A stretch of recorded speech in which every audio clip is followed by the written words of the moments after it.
ஓம் முருகா போற்றி. என் செல்லமே, இந்த முருகப்பெருமான் சொல்வதை கேட்டு நிம்மதியாக தூங்கு. நீ நிம்மதியாக தூங்கி எவ்வளவு நாட்கள் ஆகிறது? நிச்சயமாக உன் குரலுக்கு நான் பதிலளிக்கப் போகிறேன். முருகா முருகா என்று என்னை அழைக்கும் அந்த தருணத்தில் இதோ உனக்காக உன் வீட்டில் பாதுகாவலனாக நான் இருப்பேன் என் செல்லமே. உன் வீட்டில் தீய சக்தியை வரவிடாமல் பாதுகாப்பேன். இல்லறத்தில் நல்லறம் காக்க ஒவ்வொரு நிமிடத்திலும் உன் மனதில் எச்சரிக்கை செய்வேன். உன் எண்ணங்களை ஆராய்ந்து உனக்கு எது தேவை எது தேவையில்லையோ அதை நிச்சயமாக உனக்கு நான் பார்த்து பார்த்து பரிசாக அளிப்பேன். உன் மனதில் சத்திய தர்மத்தை மட்டுமே புகுத்துவேன். எப்படி இந்த பிரபஞ்சத்தில் எதுவுமே நிரந்தரமில்லை என்பதை உணர வைத்து உன்னை எளிமையாகவும் ஏழ்மைக்கு உதவி செய்யும் மனப்பக்குவத்தை உனக்குள் நான் தூண்டி முடிவேன் என் செல்லமே. பிறகு நீதி மறவாமல் வாழ வைப்பேன். உன் உழைப்பில் வருவதை ஏற்றுக்கொண்டு அதில் உன்னை வாழ வைப்பேன். எப்படி இன்பம் துன்பம் ஏற்றதாழ்வு இதனால் வந்த கர்மாவை என்னவென்று உனக்கு அறிய வைத்து மன மகிழ்ச்சியோடு இருக்குமாறு அதிலும் உன்னை வாழ வைப்பேன். கவலைப்படாதே. சில தருணங்களை கடந்து செல்வது சற்று கஷ்டமாகத்தான் இருக்கும். தன்னம்பிக்கையோடு அதனை நீ கடந்து சென்று வந்துவிட்டால் நிச்சயம் உன்னுடைய துன்பத்திற்கு பின் இன்பம் மிக பெரியதாக இருக்கும் என்பதில் துளி அளவு கூட சந்தேகமே இல்லை என் செல்லமே. உன் வாழ்க்கை துணையுடன் சேரும் நேரம்தான் இது. சந்தோஷம்தானே. இதோ உன் கண்ணீரை துடைக்க இந்த முருகப்பெருமான் உன் கண் முன் வந்து நிற்பேன். கண்ணை மூடி முருகா முருகா என்று என் நாமத்தை சொல்லிக்கொண்டே கண்ணுறங்கு. உன் தூக்கத்தில் நான் உனக்கு துணையாக இருப்பேன்.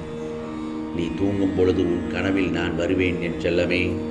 உன் மனதிற்குள் இருக்கும் பல வேதனைகளால் நீ என்னிடத்தில் பல வேண்டுதல்களை வைத்து காத்து கொண்டிருக்கிறாய் என்பதை நான் நன்கு அறிவேன். உன் ஆழ் மனதிற்குள் ஓடிக்கொண்டே இருக்கும் எண்ணங்கள் நிச்சயமாக நடத்தி தருவது இந்த முருகப்பெருமானின் கடமை. அனைத்து மாறிவிடும். நம் வாழ்வில் என் முருகப்பெருமான் என்னோடு கலந்து விட்டார், எனக்குள் உடைந்து விட்டார் என்பது நிச்சயமாக நீ பல தருணங்களில் உணர்ந்திருப்பாய். எப்படி என்றால் ஏதோ ஒரு மாற்றம், நிச்சயமாக உனக்கு ஏதோ ஒரு மாற்றம் நிகழும். என்னை வணங்கிய பின்பு எல்லாம் நடக்க ஆரம்பித்து விட்டது என்று சந்தோஷப்படுவாய் என் செல்லமே. கவலைப்படாதே. நீ என் முன் வைத்த வேண்டுதல்கள் எல்லாம் நிச்சயமாக தாறுமாறாக எதிர்பாராத அளவில் தலைகீழாக நடக்கும் பார். மகிழ்ச்சியில் துள்ளுவாய். பொறுத்திருந்து பார். உன் பிரார்த்தனைகளுக்கு நல்லதொரு நிகழ்வுகள் அடுத்தடுத்து நடக்கப் போகிறது. கடவுளோட உருவம் எப்படி இருக்க வேண்டும் என்று தெரிந்து கொள்ள விரும்புகிறாயா? இந்த விஷயத்தை பற்றி தெரிந்து கொள்வதற்கு உனக்கு என் கிட்டையோ மற்றவர்கள் கிட்டையோ கேட்க அவசியமே இல்லை. ஏனென்றால் இந்த முருகப்பெருமான் எல்லா இடத்திலையும் நிறைந்திருக்கிறேன் என்பதை நீ கேட்டிருப்பாய் அல்லவா? நிச்சயமாக உன் எண்ணத்தை பொறுத்துத்தான் எல்லாம் அமைகிறது.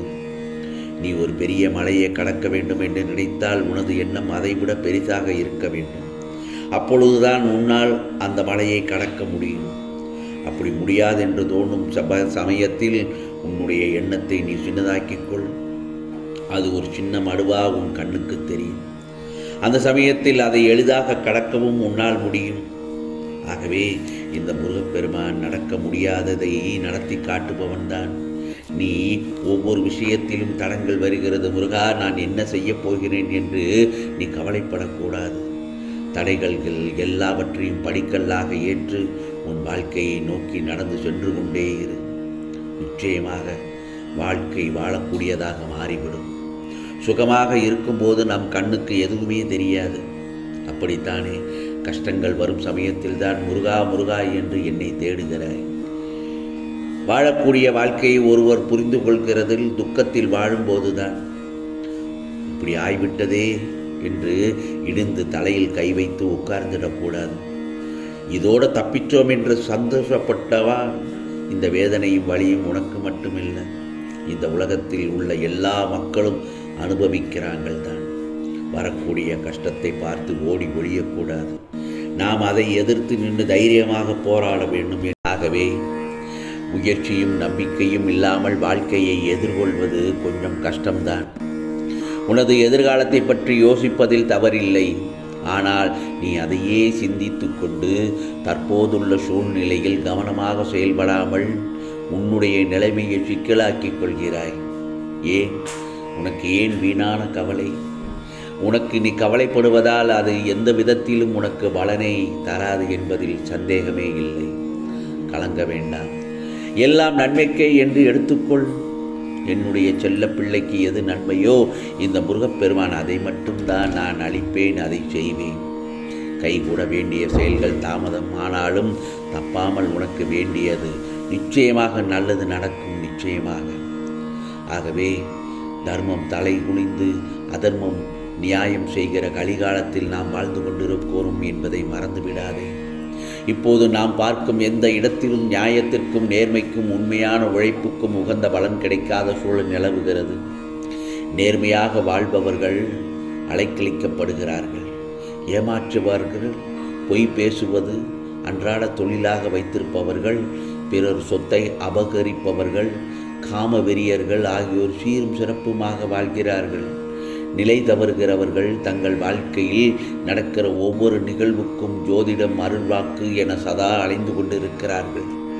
இதனால் அவர்களின் பிள்ளைகளுடைய வாழ்க்கை கெட்டுவிடுகிறது. இறைவனை நம்பும் மக்களுக்கும் நல்லவர்களும் கெட்டுப்போகக்கூடாது.